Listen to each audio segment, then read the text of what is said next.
Good morning. I have a friend. No, I really do. I have a friend. His name is Mark, and he lives in Cleveland, and he's been a good friend for about 30 years. Mark is a longtime violinist with the world-renowned Cleveland Orchestra. He also is a gifted conductor and worship leader, an avid long-distance cyclist who has raced in Europe and North America. He has a wedding video business, a milling machine in his basement, which he used to build remote-controlled mounts for video cameras that he used at his weddings, and he wrote the software to run these cameras. And he just recently bought the farm. No, I mean literally, he bought a farm, a sheep farm, and he now raises sheep. This guy is a true Renaissance man.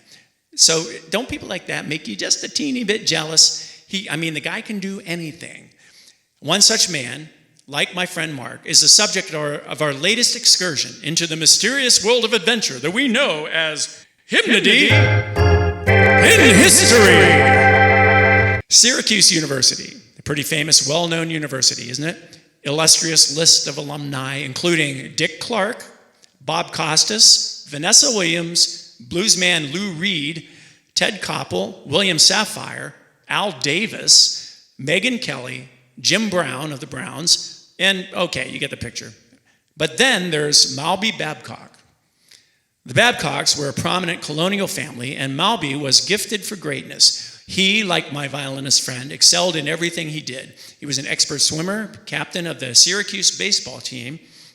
He directed the university orchestra. He played several instruments. He was a gifted vocalist, and he directed the university's glee club. He also had talents as an artist, and he entertained other students with impersonations.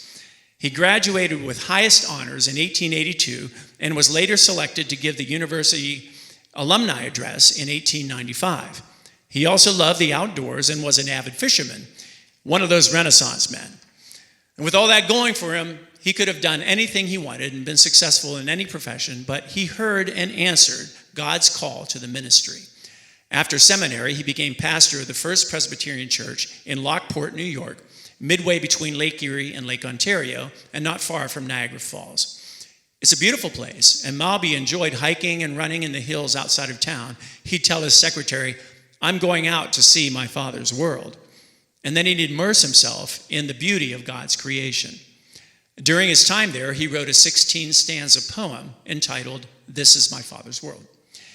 After Lockport, he was called to the prestigious Brown Memorial Presbyterian Church in Baltimore, and then in 1899, he moved to the Brick Presbyterian Church in New York City.